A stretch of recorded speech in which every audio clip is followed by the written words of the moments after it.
Hello there, lovely people. It's Alex from Nintendo Live here, and today we're reviewing for you Banjo-Tooie for the Nintendo 64 because it has just arrived on Nintendo Switch Online. This review was originally written by the lovely Thomas Boskill and has been adapted for video by me. But anyway, that's more than enough waffling. Let's dive right into things.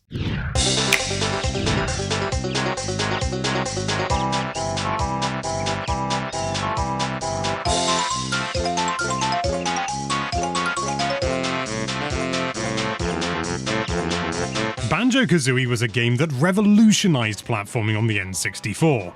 Rare's off-the-wall humor, creative level design, and sublime controls made it the pinnacle of platforming on Nintendo's console. Fans of the original will most likely remember the developer's lavish in-game promises about the sequel, Banjo-Tooie, including the ability to swap items with the original Banjo, hence the whole stop-and-swap thing. And whilst these dreams sadly never materialized thanks to concerns from Nintendo, we were still left with a pretty impressive sequel. Starting out at Banjo's home on Spiral Mountain, Tooie begins a couple of years after the events of the first outing. Banjo and company are all safe and snug playing cards in his house, Grunty is still firmly wedged under a boulder, Klungo is still despairing over his mistress's fate, and things couldn't be peachier. Which of course just means things are bound to get an awful lot worse. Grunty's gruesome sisters Xeon and Phoebe, Mingella and Blabelda, promptly arrive on the scene. Two ugly sisters whose noisy entrance through a rock face in a monstrous digging contraption heralds a great tragedy in the bear and bird's lives. Upon arrival, the witches whip out the spellbook and liberate Grunty from her worm-ridden enclosure,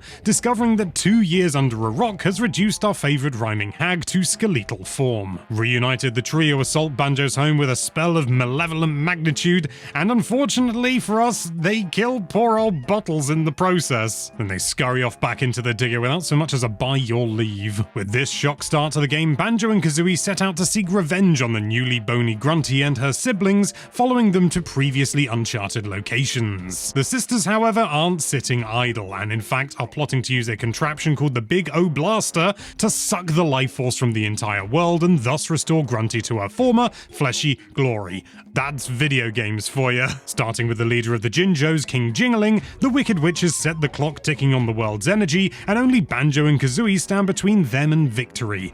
Unbelievable. From the outset, just like the story, everything in Tooie seems grandiose, larger than life, and slightly overwhelming compared to its humble predecessor. Arriving in the Jinjo village for the first time signals the sheer magnitude of this game, considering it was originally on the N64. There's a load of stuff to explore here, and you can get on the roofs and things like that. Admittedly, the houses they're all empty, but compared to Kazooie, this is a big area, and this is just the first part of the hub world. There are countless other parts within the Isle of Hags and the worlds within them that could swallow Spiral Mountain in a single gulp.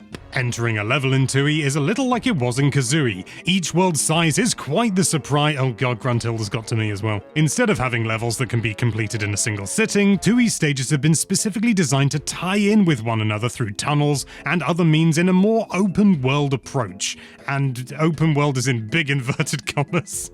Again, this was the N64. We're fairly certain there's not a single level you can 100% complete until you're most of the way through the game and have access to the linked areas and later in-game abilities. This is admittedly puzzling on a first playthrough, as it's not clear that hopping between levels is required. You'll be wondering how to get some jiggies only to find out a few hours later that you gain access to them via another level or using an ability that you unlock hours later into the game. But this design to connect all the levels together is befitting of the game's expansive approach and good fuel for your typical completionist. Depending on your skill and familiarity with the geography, there's around about 20 hours of content here, give or take, and while it can get a bit overwhelming, it's still thoroughly enjoyable. Since the Space Year 2000, we've all become much more used to navigating vast open world spaces, so it's probably not as overwhelming as it felt back when I was 9. The levels themselves are richly designed, from a theme park to a prehistoric land, from the ocean depths to a rundown mine. The settings are diverse and atmospheric and really show off the N64 at its peak. You may well, like us, marvel at the variety and feel enchanted by this quirky fairy tale. The core loop of the original game is still there. You get a few jiggies, a new world opens up, repeat until Witch is defeated, and you've collected absolutely everything. Of course, Tooie is all about collecting musical notes and all manner of other weird and wonderful objects,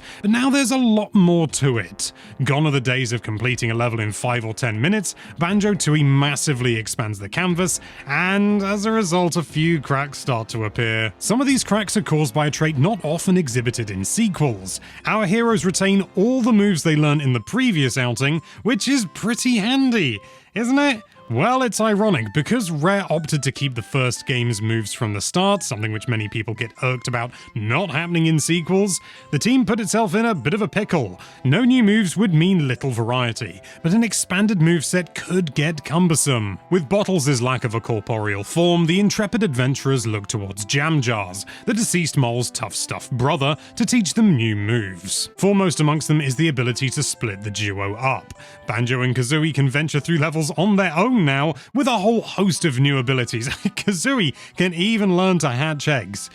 It's pretty wild. The gameplay is drastically changed when the duo split, and you have to think outside the box in order to achieve your goals. However, splitting up and getting lost is not fun, and given the scope of the levels, it is sometimes unclear what you actually have to do. Jam Jar's other additions, such as using Kazooie as a gun in a first-person shooter style, in contained environments you can't just go through the whole game in first person, and others such as the Bill Drill, Spring Shoes, and the new egg types range from fun to just a little bit too much to manage, especially when the moves from the first game are all still there. Cycling through 5 different types of ovum isn't particularly exciting. And then we have the introduction of Mumbo Jumbo as a playable character.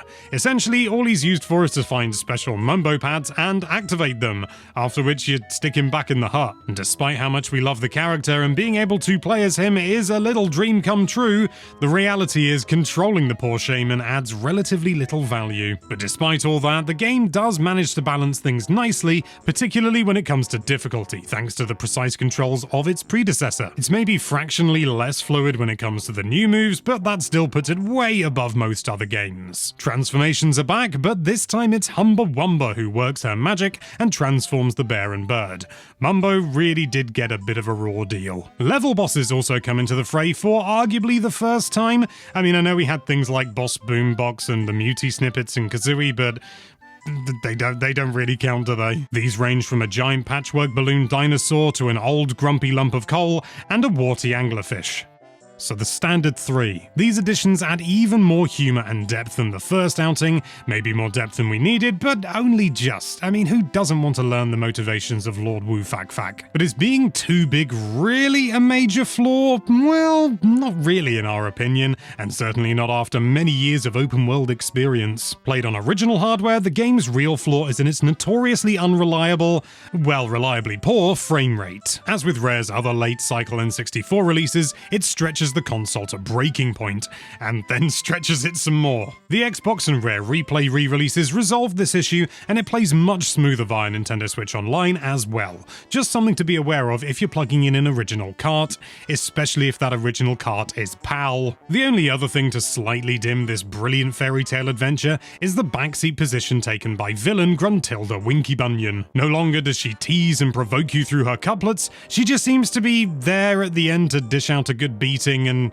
not a lot else. Overall, Banjo-Tooie is a fantastic game, filled with all the variety and imagination you'd expect from Rare's glory days, although the vastness of the game makes it hard to squeeze every last single drop of fun from it. With the obligatory 4-player GoldenEye-style multiplayer deathmatches thrown in as well, things can get just a little bit hilarious with a few friends around, even if it's relatively short-lived, and absolutely not as much fun as Perfect Dark. Banjo-Tooie is a wonderful time. The levels are fantastically crafted, the humor is ever present, and a lot of care has gone into creating an adventure of epic proportions. It still stands above most other platformers out there, but it does fall short of perfection simply because it overreaches. The worlds are slightly too big, there are a few more moves than necessary, and playing as Mumbo Jumbo sadly adds little value. But don't let this detract from the fact that Banjo-Tooie is one of the gems in Nintendo's platforming history.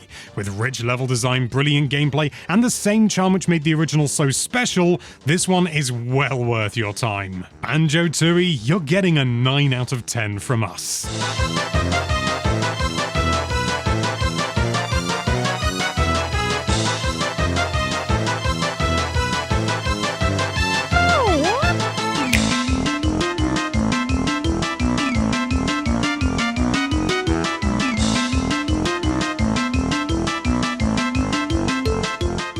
You've reached the end of the review. That means it's time for Alex's personal thoughts, and every nail hit on the head pretty much with the review. I don't have an awful lot to add, only that I love this game, and to be brutally honest, I think the NSO version is, for me, kind of like the best version so far, because the original N64 version always going to have a very special place in my heart, of course, but it does run like dog piddle. And I know there's the Xbox version as well, but there's a few things about that version that just don't gel with me. They just don't feel like the original proper. I mean, it's like tiny details, but I'm such a massive fan. That stuff sticks out like a sore thumb to me. Things like the intro cutscenes, visuals being out of time with the audio, that was a really annoying thing for me in the Xbox version, and admittedly in this version it is also out of sync, but only ever so slightly. I think the original compensated for the N64's significantly lower power, which isn't present here, so it'd have to be adjusted manually. It's still nowhere near as bad as it was in XBLA, though. When I picked this back up, there was still a part of me that wanted to play it like Kazooie, like I used to play it, where I wanted to do everything in a level first and then move on. But after a while, I decided, no, you know what? Well, as much as anything, I need to get a variety of footage in a reasonably short amount of time, so I just started pressing on to other levels. And that is really how I think it was intended to be played. It really doesn't make sense to try and do everything, or even everything that you can, in a single sitting. As much as anything, you just see it's just sort of one and done, whereas this time you can kind of go in and out and do little bits and bobs, and you're gonna have to do that anyway, so you might as well enjoy it. Is it as good as Kazooie? No, it's not. Kazooie is this wonderfully tight, beautifully refined, gem of a game, and this is it's just got a few little rough edges here and there. It tried to be bigger, and it was a lot bigger, but it's also a little bit bloated in places as a result. But it's still so worth your time. If you like the original, I guarantee you'll at least like this one. I mean, I love the original, and I love this. So play the damn game. It's free on NSO.